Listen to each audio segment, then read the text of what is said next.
Good morning students. अपना topic चल रहा था calculation of interest on capital, पूंजी पर ब्याज की गणना। उसके बारे में अपन ने बात की थी कि भाई पूंजी पर ब्याज सबसे पहले प्रारंभिक पूंजी से इसके ऊपर लगाया जाता है। यदि किसी साझेदार ने अतिरिक्त पूंजी निवेश की है तो उसके ऊपर भी अपन ने ब्याज के बारे में बात की थी। इसके रिलेशन में अपन ने लास्ट 2 क्लासें ली हैं और अब छोटा सा थ्योरेटिकल पार्ट है। हालांकि प्रैक्टिकल पॉइंट से इतना इंपॉर्टेंट नहीं है, लेकिन थ्योरी के अंदर से क्वेश्चन पूछा जा सकता है। पॉइंट क्या है? Provisions in relation to interest on capital, पूंजी पर ब्याज के संबंध में प्रावधान। ये प्रावधान क्या क्या है भाई? जब पार्टनरशिप डीड के अंदर साझेदारी संलेख में पूंजी पर ब्याज के बारे में यदि कोई भी सूचना न हो, कोई भी उल्लेख न हो, अर्थात अपन ने सबसे पहला पॉइंट क्या पढ़ा था कि पूंजी पर ब्याज तभी दिया जाएगा जब साझेदारी संलेख में साफ शब्दों में ऐसा लिखा गया हो तो ही मिलेगा, अन्यथा नहीं मिलेगा। यहाँ पर पहली कंडीशन क्या आ रही है कि साझेदारी संलेख में पूंजी पर ब्याज के बारे में यदि कोई उल्लेख नहीं है, कोई सूचना नहीं है, तो ऐसी कंडीशन में साझेदारों को उनकी पूंजी पर ब्याज नहीं दिया जाएगा। पॉइंट नंबर 2, साझेदारी संलेख में पूंजी पर ब्याज देने की सूचना हो तथा ब्याज को लाभों पर प्रभार माना जाए। प्रभार माना जाने का मतलब क्या है? प्रभार माना जाने का मतलब है कि चाहे फर्म को लाभ हो या न हो, साझेदारों को उनकी पूंजी पर ब्याज मिलना चाहिए। तो ऐसी कंडीशन में भाई पार्टनरशिप डीड के अंदर लिखा कि पार्टनर्स को उनकी पूंजी पर ब्याज देना है और साथ में क्या माना जा रहा है? ब्याज को लाभों पर भार माना जा रहा है। ऐसी कंडीशन में क्या प्रावधान है? ऐसी स्थिति में फर्म को लाभ हो अथवा नहीं हो, साझेदारों को पूंजी पर ब्याज दिया जाएगा। ठीक है। थर्ड प्रोविजन क्या है? साझेदारी संलेख में पूंजी पर ब्याज की सूचना हो परंतु यह स्पष्ट नहीं हो कि पूंजी पर ब्याज को लाभों पर प्रभार माना जाएगा अथवा नहीं, कि लाभों पर प्रभार मानना है या नहीं मानना, इसके बारे में कोई भी सूचना न दी गई हो। तो ऐसी कंडीशन में क्या प्रावधान देखा भाई? यदि हानि हो गई, मान लो फर्म को लॉस हो गया, लॉस होने की स्थिति में नो इंटरेस्ट ऑन कैपिटल, कोई पूंजी पर ब्याज नहीं दिया जाएगा। लेकिन अगर सेकंड कंडीशन में अगर अपन होते लाभों पर प्रभार माना जाता और ऐसी कंडीशन में अगर लॉस होता तो भी साझेदार को उनकी पूंजी पर ब्याज मिलता। ठीक है। दूसरा पॉइंट क्या है? यदि लाभ अधिक हो तथा पूंजी पर ब्याज लाभों के बराबर हो या उससे कम हो तो ब्याज दिया जाएगा। मान लो प्रॉफिट हो गया अपने को 50,000 रुपए का और साझेदारों की पूंजी पर ब्याज जो अपन कैलकुलेट कर रहे हैं वो फॉर एग्जांपल या तो 50,000 आ रहा है या फॉर एग्जांपल 50,000 से कम, फॉर एग्जांपल 30,000 रुपए आ रहा है, तो ऐसी कंडीशन में भी साझेदारों को उनकी पूंजी पर ब्याज दिया जाएगा।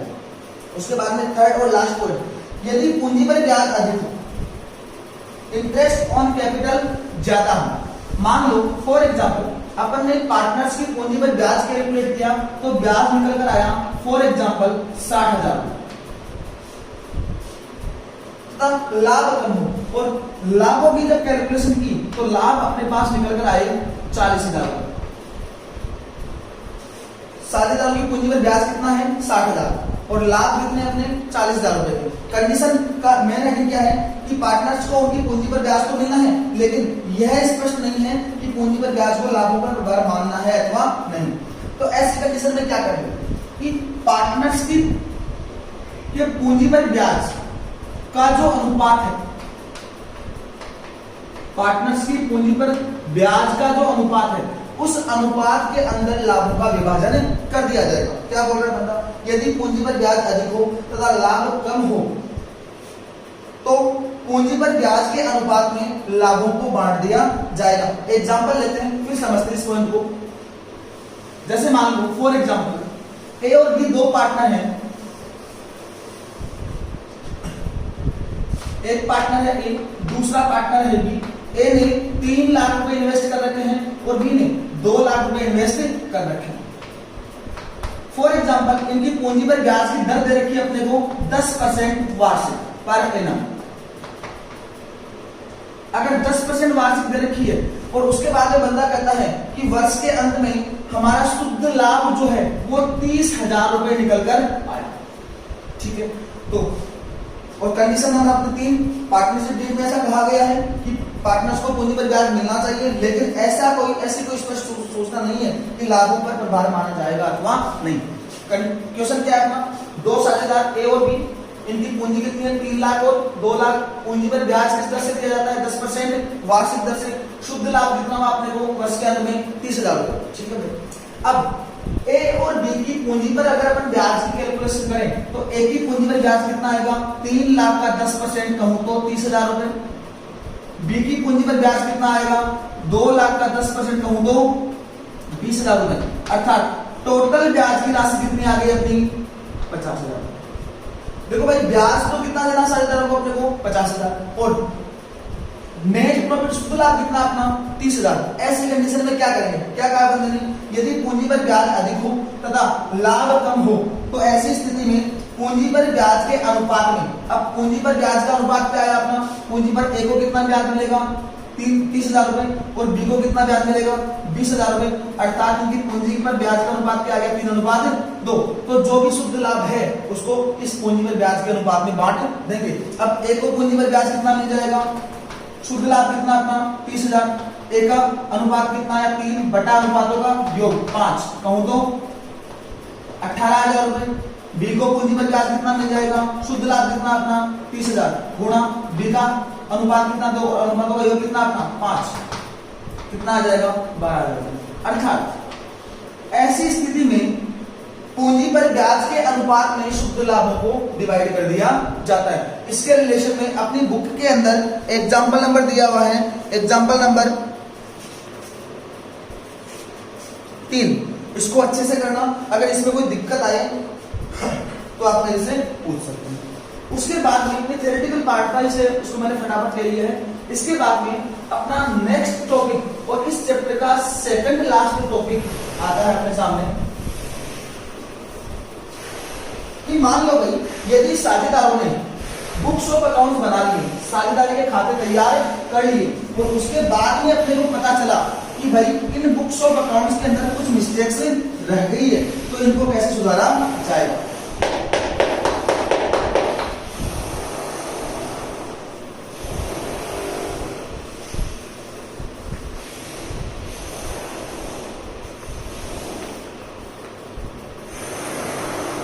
अपना टॉपिक है पास्ट एडजस्टमेंट्स।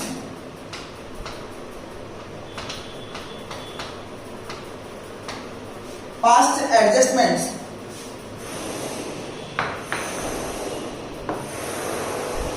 इन क्लॉज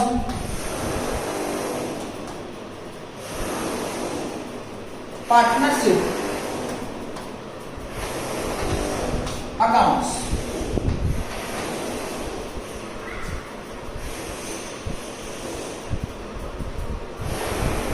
बंद हुए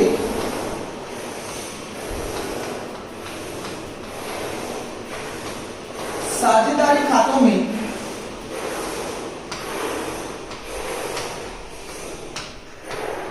समायोजन।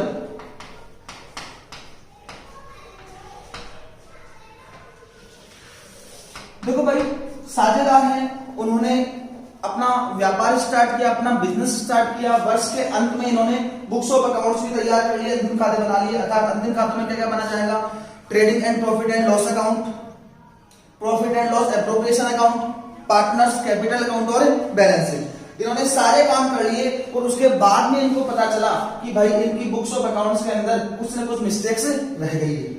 अब मिस्टेक्स को सुधारने के बारे में बात करें तो अपन अपने बुक्स ऑफ अकाउंट्स में कांट छांट तो कर नहीं सकते, पहला पॉइंट। दूसरा पॉइंट, अगर अपन अपने बुक्स ऑफ अकाउंट्स को दोबारा से तैयार करें तो ऐसा भी पॉसिबल नहीं है, क्योंकि आपको पता है कि बहुत बड़ी प्रोसेस होती है, लंबा टाइम लगता है, ऐसा भी नहीं हो सकता। तो इसमें करते क्या है कि अगर कोई खातों में गलती रह गई है तो इन गलतियों को सुधारने के लिए अपन क्या करते हैं, एडजस्टमेंट एंट्रीज पास कर देते हैं, समायोजन प्रविष्टियां पास कर देते हैं, ताकि उन खातों की अशुद्धियों को दूर किया जा सके। तो सबसे पहला पॉइंट अपने सामने आता है कि साझेदारी खातों में समायोजन करने की आवश्यकता क्यों पड़ती है। तो पहला पॉइंट है, यदि खातों में बुक्स ऑफ अकाउंट्स में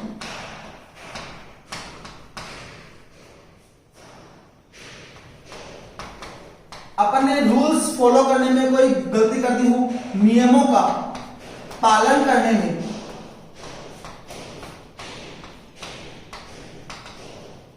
भूल हो गई हो, या फिर किसी साझेदार को पूंजी पर ब्याज ब्याज देना था, देना भूल गए, या लाभों का बंटवारा करना था अपने को समान अनुपात में और कर दिया अपने किसी और अनुपात में, या किसी अलग अनुपात में करना था लेकिन अपन ने गलती से समान अनुपात में कर दिया। तो ऐसी ऐसी मिस्टेक्स अपने सामने आ सकती है। अब इन मिस्टेक्स को सुधारने के लिए अपने पास दो तरीके होते हैं। कौन कौन से? पहला तरीका होता है कि इन गलतियों को सुधारने के लिए अपन केवल एक सिंगल एडजस्टमेंट एंट्री पास कर दें, एक समायोजन प्रविष्टि पास कर दें। देखो भाई मेथड्स कितने अपने पास? दो। पहला मेथड है अपना एकल समायोजन प्रविष्टि द्वारा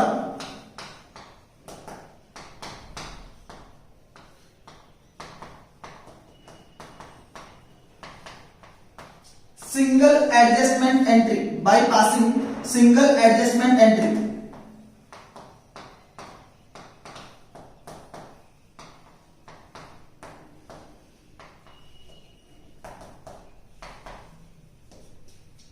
और दूसरा मेथड है अपना समायोजन प्रविष्टियों द्वारा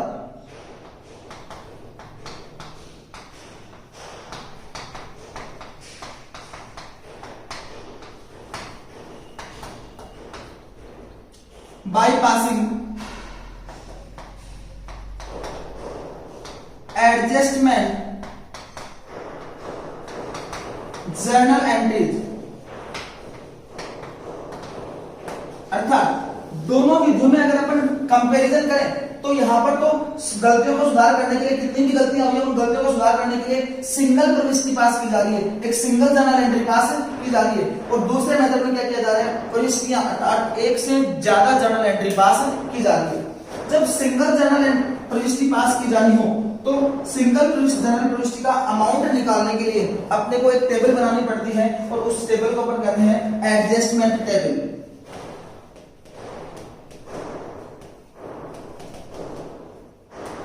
समायोजन सारणी।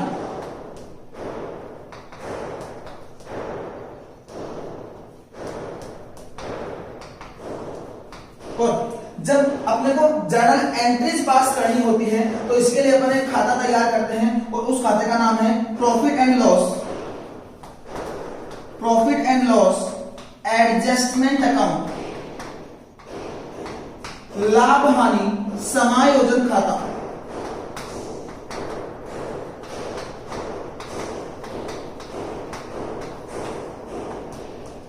देखो भाई साझेदारों ने अपने बुक्स ऑफ अकाउंट्स बनाए। बुक्स ऑफ अकाउंट्स बनाने के बाद में वर्ष के अंत में अपने को ये पता चला कि इन बुक्स ऑफ अकाउंट्स के अंदर कोई मिस्टेक्स रह गई है। इन गलतियों को सुधारने के लिए अपने को क्या करना पड़ेगा? कितने तरीके से गलतियों को सुधार सकते हैं?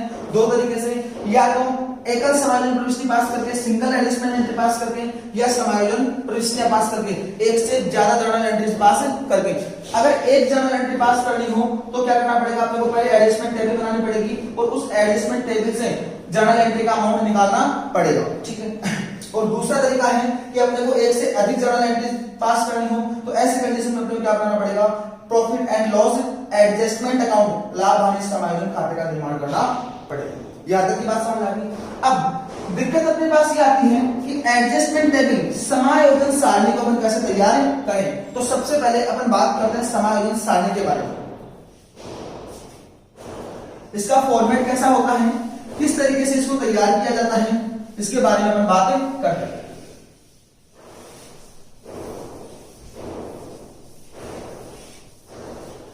अब समायोजन सारणी के फॉर्मेट के बारे में अगर अपन बात करें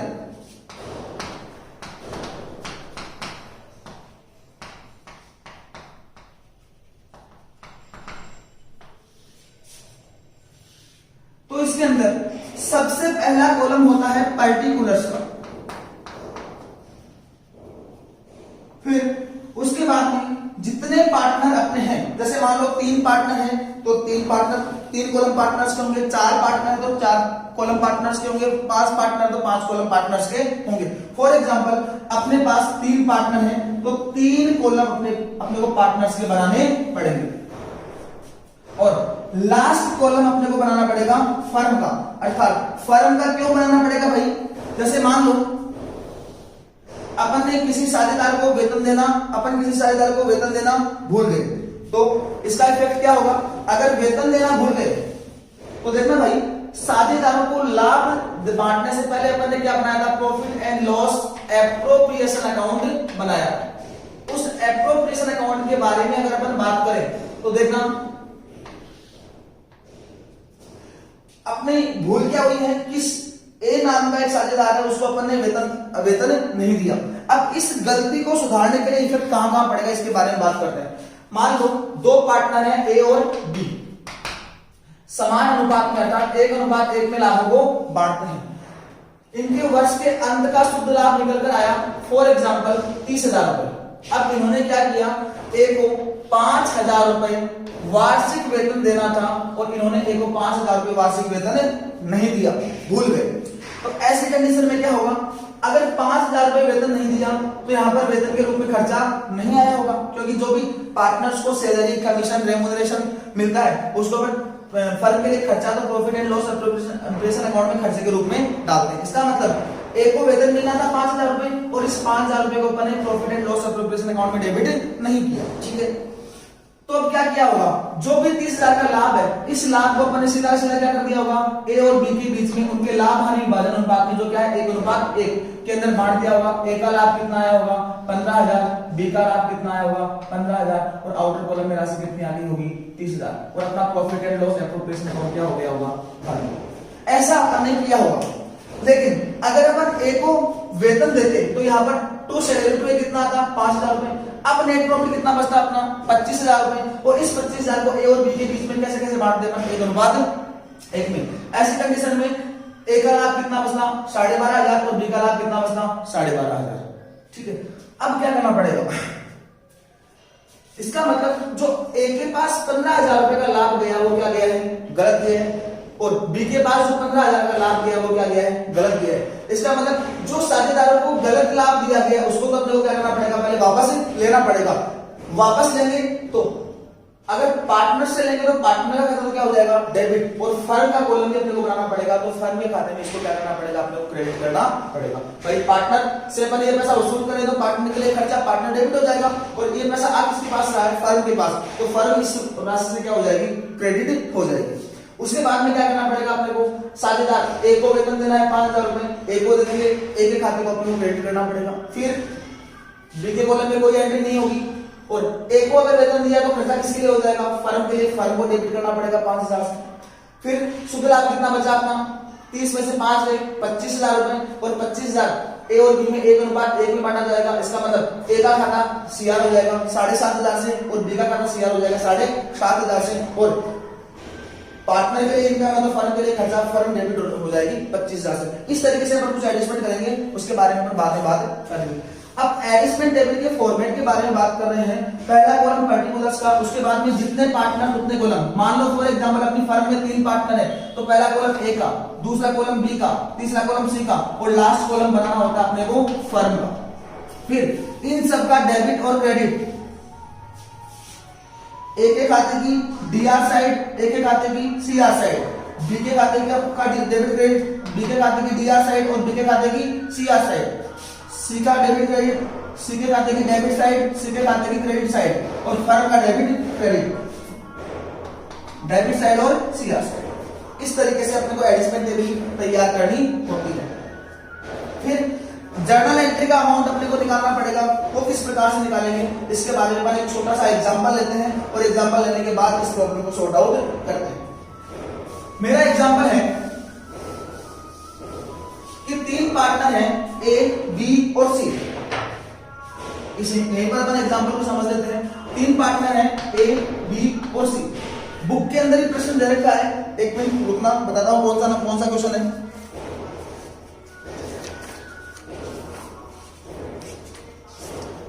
पेज नंबर 23 हिंदी मीडियम में छोटे वाले क्वेश्चंस में, वेरी शॉर्ट टाइप क्वेश्चंस में क्वेश्चन नंबर दे रखा है आपने को 14।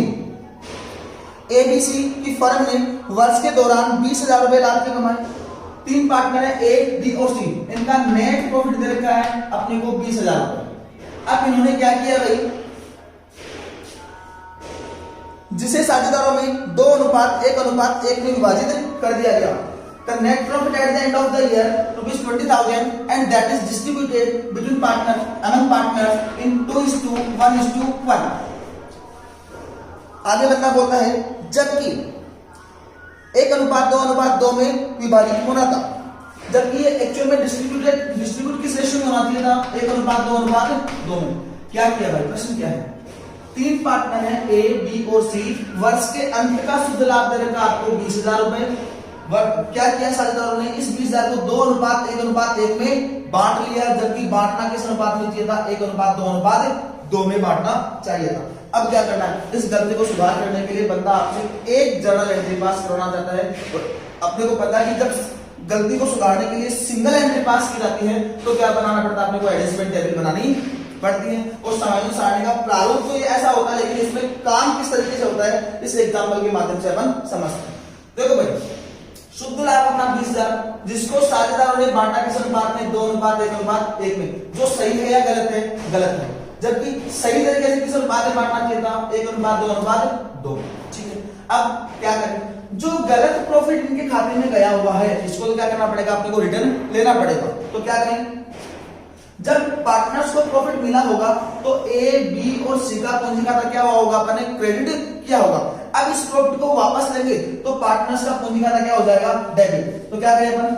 Wrong profit debited.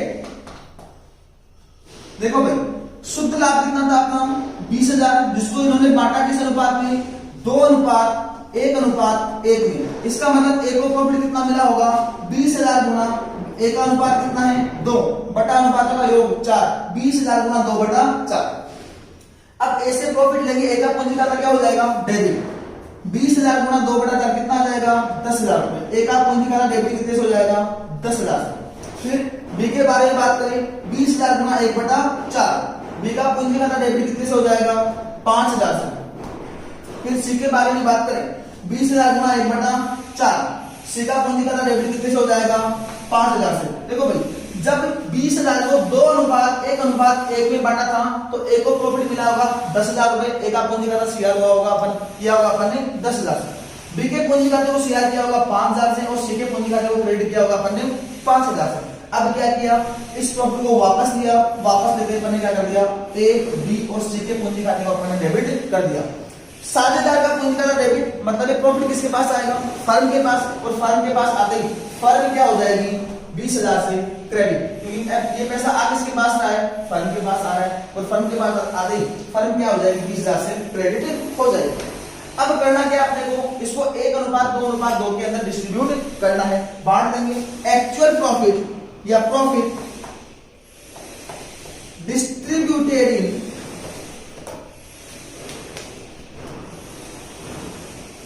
Actual ratio. Actual अनुपात क्या है अपना? 1:2:2। 1:2:2। अब 20,000 में ए का हिस्सा अगर अपन कैलकुलेट करें तो ए का हिस्सा कितना आएगा? 20,000 गुना 1/5 और कितना आ जाएगा? 4,000 रुपए। ये प्रॉफिट ए को मिलेगा तो ए को मिलते ए का पूंजी खाता 4,000 से क्या हो जाएगा? क्रेडिट। फिर बी की बात करें तो बी का हिस्सा कितना आएगा? 20,000 गुना 2/5। ये प्रॉफिट बी को मिलेगा, इसका मतलब बी का पूंजी खाता 8,000 से क्या हो जाएगा? क्रेडिट। फिर सी के बारे में बात करें तो सी को भी कितना मिलेगा? 20,000 गुना 2/5 और सी को मिलेगा तो सी का पूंजी खाता भी क्या हो जाएगा? क्रेडिट। ठीक है, अब फर्म के पास 20,000 रुपए जमा थे, ये पैसा मिला। पार्टनर्स का पूंजी खाता सीआर हो रहा है, इसका मतलब फर्म क्या होगी? डेबिट। फर्म कितने रुपए से डेबिट हो जाएगी? 20,000 से। ये लो, जो गलती की रॉन्ग प्रॉफिट था उसको अपन ने वापस डेबिट कर दिया और एक्चुअल अनुपात के अंदर अपन ने इस प्रॉफिट को डिस्ट्रीब्यूट कर दिया। अब क्या करें? टोटल लगाएं।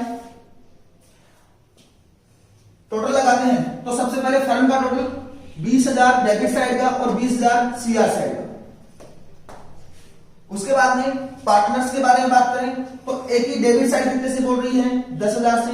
सीआर साइड कितने से बोल रही है? 4,000 से। ठीक है, बी के खाते की डेबिट साइड 5,000 और सीआर साइड का टोटल कितना आ रहा है? 8,000। सी के खाते के बारे में बात करें, डेबिट साइड का टोटल 5,000 और सीआर साइड का टोटल 8,000। लेकिन अपने को तो जर्नल एंट्री का अमाउंट निकालना है, यहां से तो निकल नहीं पाएगा। ये तो फर्म में तो कोई डिफरेंस है नहीं, बात करते हैं पर एक ही। अब जर्नल एंट्री का अमाउंट कैसे निकालना है इसके बारे में अपन बात करते हैं। सबसे पहले कमी किस साइड है? डेबिट साइड का टोटल कितना आ रहा है? ए की डेबिट साइड का टोटल कितना आ रहा है? 10,000 और सीआर साइड का टोटल कितना आ रहा है? 6,000। इसका मतलब ए की किस साइड में कमी है? सीआर साइड में कितने रुपए? 6,000 और कमी आई उस साइड में तो 6,000 रुपए। अब दोनों का टोटल क्या हो गया? बराबर। जो राशि लिखी है उसका अपोजिट कॉलम कौन सा आएगा? ये। और ऊपर का बैलेंस कौन सा है? डेबिट। इसका मतलब जर्नल एंट्री के अंदर ए का पूंजी खाता 6,000 से क्या हो जाएगा? डेबिट हो जाएगा। फिर बात करते हैं बी की। कमी किस साइड? Debit side. कितना पैसा? 3,000 रुपए की, क्योंकि यहाँ पर सीआर साइड का टोटल कितना है? 8,000। डेबिट साइड का टोटल कितना है? 5,000। कमी कितनी आ रही है? 3,000। ठीक है। इसका अपोजिट कॉलम और ऊपर का बैलेंस कौन सा आ रहा है? सीआर। इसका मतलब जर्नल एंट्री के अंदर बी का खाता 3,000 से क्या हो जाएगा? सीआर। फिर सी के बारे में बात करें, कमी किस साइड आ रही है? Debit side. कितना पैसा? 3,000। इसका अपोजिट कॉलम और ऊपर का बैलेंस कौन सा आ रहा है? सीआर। इसका मतलब जर्नल एंट्री के अंदर सी का खाता क्या हो जाएगा? 3,000 से सीआर। और यहाँ पर अगर अपन नेट जर्नल एंट्री निकालना चाहें तो अपनी नेट एंट्री क्या निकलेगी? देखना भाई, जर्नल एंट्री के अंदर ए का पूंजी खाता डेबिट होना चाहिए कितने से? 6,000 से।